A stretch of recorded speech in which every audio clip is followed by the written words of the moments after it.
उपस्थित असलेले माझे नेते, ऑल इंडिया पॅन्थर सेनेचे राष्ट्रीय अध्यक्ष आदरणीय दीपकभाई केदार, या प्रभागामधून उभा राहिलेले माझे सहकारी, माझे मित्र अविनाश भाऊ हिवाळे, सर्व कलामंच उपस्थित मित्र आणि माझ्या आया बहिणींनो, तुम्हा सर्वांना माझा क्रांतिकारी जय भीम. आज या ठिकाणी एक चळवळीतला कार्यकर्ता उभा राहिला आहे. महाराष्ट्रभर चळवळीतल्या कार्यकर्त्याला उभा करण्याचं काम, नवीन पिढीला उभा करण्याचं काम जे येणाऱ्या युगामध्ये जर कोणी केलं असेल तर ते आहे दीपकभाई केदार.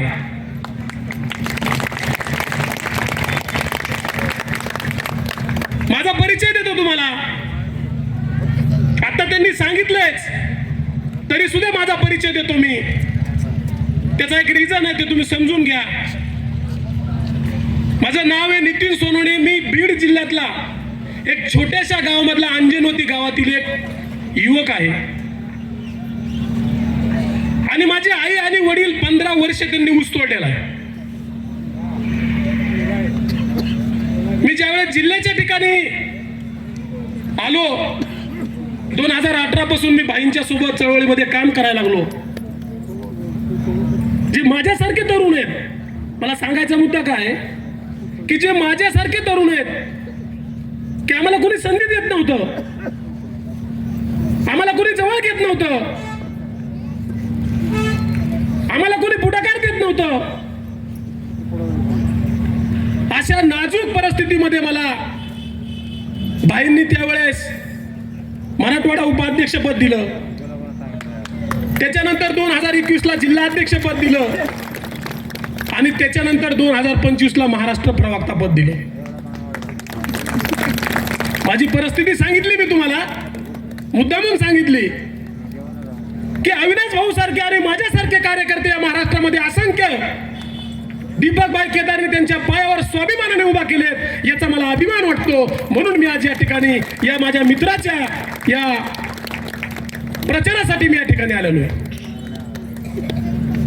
तुम्ही आता बघताय महाराष्ट्रामध्ये राजकारणात नैतिकता राहिलेली नाही, विचार राहिलेला नाही, सर्व धर्म समभाव राहिलेला नाही, लोकशाही यांनी ठेवलेली नाही. या संविधानाच्या माध्यमातून देश चालतो. पण या पक्षांनी, या नेत्यांनी या महाराष्ट्रामध्ये काय जंगलराज चालू केलंय हे तुम्ही सर्वजण बघताय. दिवसा ढवळ्या कुठं बीडला खून होतेत, संभाजीनगरला बी खून होतेत, महाराष्ट्र असंख्य जागेवर खून होतेत. महाराष्ट्राचे गृहमंत्री त्याच्यावर बोलायला तयार नाहीत. परवा दिवशी 8 तारखेला आपल्या मातंग समाजाच्या 14 वर्षाच्या मुलीला 18,000 मुलं आणि मुलींमधून फक्त 80 विद्यार्थी निवडायचे होते. त्या 80 मधून ती 7व्या नंबरला आलेली मुलगी नवोदय विद्यालयामध्ये तिला मारून टाकलं. भाई त्या ठिकाणी भेटायला गेले, पण कुठला नेता त्या ठिकाणी प्रस्थापित गेला नाही. मित्रांनो, हे मी जाणून बुजून सांगतोय. तुम्ही बहुजन आहात. आपण जे सर्व 18 पगड जातीचे लोक आहेत ते आपण बहुजन आहोत. आपल्याला जाती जातीमध्ये वाटून, जाती जातीमध्ये फोडून, फोडा आणि राज्य करा यांची जी नीती आहे ती नीती या महाराष्ट्रामध्ये वापरते. ज्या नीतीच्या माध्यमातून फुलेशाह आंबेडकरांचा कार्यकर्ता असेल, बाबासाहेबांचा अनुयायी असेल, त्याला पुढे न येऊ द्यायचं कट कारस्थान आपल्याच काही बांडगुळ्यांना हाताखाली घेऊन ही महाराष्ट्रभर केलं जातं. मित्रांनो, त्यामुळे तुम्हाला माझी विनंती आहे, मी एवढं तुम्हाला पोट तिरकिरी सांगायसारखे मुद्दे असंख्य आहेत. मी जेव्हापासून भाईच्या सोबत आहे, आज 8 वर्षामध्ये त्यांनी कमीत कमी माझ्या डोळ्यासमोर 200 ते 250 घटनेला भेटी देऊन, त्यांना न्यायाच्या दारावर ठेवून, त्यांना न्याय देऊन, त्यांच्या डोळ्यातले अश्रू पुसण्याचं काम केलेलं आहे. असे कार्यकर्ते भाईंनी महाराष्ट्रभर उभा केलेले आहेत. मुंबई ते नांदेड असेल आणि इकडे जळगाव ते इकडे कोल्हापूर असेल, आमची संघटना ही काय फक्त छत्रपती संभाजीनगर मध्ये नाही, आमची संघटना ही 4 राज्यामध्ये आणि 36 जिल्ह्यामध्ये महाराष्ट्राच्या, हे लक्षात ठेवा. ठीक आहे, आज आमची संघटना आहे, भविष्यात आमचा मोठा पक्ष होणार आहे, आम्ही ते करूच. आणि जो बाबासाहेबांचा स्वाभिमानी बच्चा आहे त्याला आम्ही त्या ठिकाणी त्याच्या जागेवर नगरपालिका असेल, जिल्हा परिषद असेल, पंचायत समिती असेल, आमदारकी असेल, खासदारकी असेल, मंत्री असेल, ते करण्यासाठी आम्ही महाराष्ट्रातील सर्व पॅंथर हे तन मन धनाने काम करायला आम्ही चालू केलेलं आहे. आणि म्हणून आजचा तुमचा जरी हा नगरसेवक असला, हा व्यक्ती जे आहे हे सर्वसामान्य कुटुंबातला आहे, तुम्ही हक्काने घरी जाऊन अविनाश भाऊ माझं काम आहे तुम्ही करा, ते करू शकतात. या ठिकाणी पैशाचा बाजार चालू आहे, बुटी आणि चपटी देऊन माणसं या ठिकाणी घुलवण्याचं काम चालू आहे. ठीक आहे, आमचे मित्र त्यांच्याकडे नसेल पैसा, त्यांनी नसेल तुम्हाला दारू दिली, ते देणार बी नाहीत, कारण दारूने घर उद्ध्वस्त होतं हे राजकारण्याला काय देणं घेणं नसतं, त्यांना मताचं पाळलेलं असतं. कोणाचं घर उद्ध्वस्त झालं तरी काय हरकत नाही. दारूमुळे किती उद्ध्वस्त कुटुंब होतं ते माझ्या आया बहिणींना चांगलं माहिती आहे, त्यांना सांगायची गरज नाही. त्यामुळे हा स्वाभिमानी कार्यकर्ता आहे, निर्भीड कार्यकर्ता आहे, शांत आहे, संयम आहे, बाबासाहेबांच्या विचाराने तो पेटलेला कार्यकर्ता आहे. त्याच्या वडिलांनी आंबेडकर चळवळीमध्ये योगदान दिलेलं आहे. म्हणून तुम्हाला कुणी पैसे द्यायला आलं तरी पैसे घ्या आणि त्यांची कुपाटी लावा, पण माझ्या भावाला मतदान करा. काय त्यांच्या बापाचा पैसा नसतो तो. प्रभाच्या नावावर काम करायचंय, बजेट आणायचं. हे आता मी बिडून आलो या रस्त्याने. अहो, भारत देश स्वातंत्र्य झाला आहे, आज 75 वर्ष झालं. बिडून आलो मी इथपर्यंत, गुडघे इतके खड्डे होते. संभाजीनगरचा एरिया आहे. अहो, लाज वाटली पाहिजे नाही नगरसेवकांना, इथल्या आमदाराला लाज वाटली पाहिजे, महानगरपालिकेला लाज वाटली पाहिजे.